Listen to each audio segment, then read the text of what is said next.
వృద్ధ మహిళ హత్య కేసును 24 గంటల్లో ఛేదించిన దుండిగల్ పోలీసులు. సీసీ కెమెరాలే కీలకమన్నారు. నిందితులే అరెస్టుని పనివారిపై అప్రమత్తత తప్పనిసరని ఏసీపీ శంకర్ రెడ్డి తెలిపారు.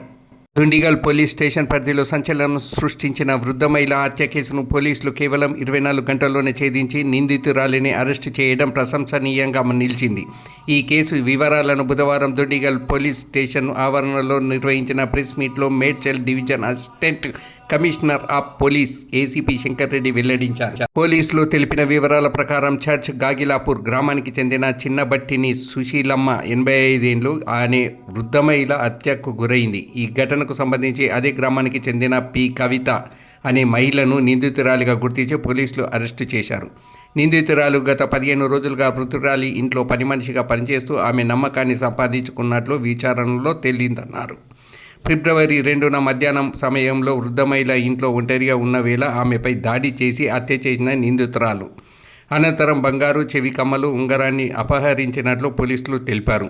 దొంగలించిన ఆభరణాలను స్థానిక ఆభరణాల దుకాణాల్లో విక్రయించినట్లు దర్యాప్తులో నిర్ధారణ అయిందని తెలిపారు. నిన్నగాక మొన్న 2వ తారీఖు సాయంత్రం సుమారు 5 గంటల సమయంలో మాకు ఇట్లా చర్చిగాగలపూర్ రోడ్లో ఒక ఇంట్లో మర్డర్ జరిగిందని చెప్పి సమాచారం రాగా వెంటనే మా ఇన్స్పెక్టర్ గారు అందరూ కలిసి పోయి చూసేసరికి సుమారుగా 80 సంవత్సరాల వయసున్నటువంటి సుశీలమ్మ అని చెప్పేసి తన సొంత ఇంట్లో ఒకతే మర్డర్ చేయబడి సోఫా పైన పడుకొని పడినది. అదే రోజు సాయంత్రం 7:30 గంటలకు కేసు రిజిస్టర్ చేసినాము. ఆ తర్వాత విచారించిన తర్వాత ఏ విధంగా మర్డర్ అని చెప్పేసి అని తెలుసుకొనగా గత నెల రోజుల నుంచి ఎవరైతే పని ఇచ్చినారో వాళ్ళ ఇంట్లో ఒక బాత్రూమ్ పని అవుతుంది ఇంట్లోనే. ఆ ఇంట్లో పని కోసం వచ్చినటువంటి కవిత అని చెప్పేసి అని ఆమె నేటివ్ ఆఫ్ మెదక్ జిల్లా సంగారెడ్డి జిల్లా జోగిపేట దగ్గర పోతిరెడ్డిపల్లి గ్రామానికి చెందినటువంటి మహిళ.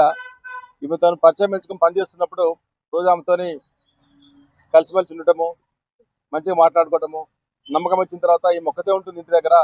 ఆమెతో పడ్డ వాళ్ళ మనవడు ఉంటాడు. తను ఉదయం ఉద్యోగానికి సాయంత్రం వస్తుంటాడు.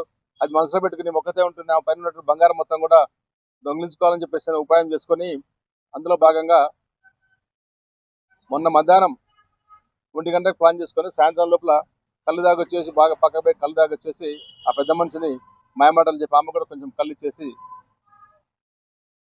ముందు తలను గోడకేసి గుద్దింది. అయినా కూడా కదులుతుండేసరికి ఆ వేలు ఫింగర్ తీసుకునేటప్పుడు స్ప్రో వచ్చేసరికి మళ్ళీ పక్కన ఇంకొక రాయి తీసుకొని వచ్చేసి రాయితో తలబాలు కొట్టేసి ఆమెను చంపిపోయిన తర్వాత మెడ ఉన్నటువంటి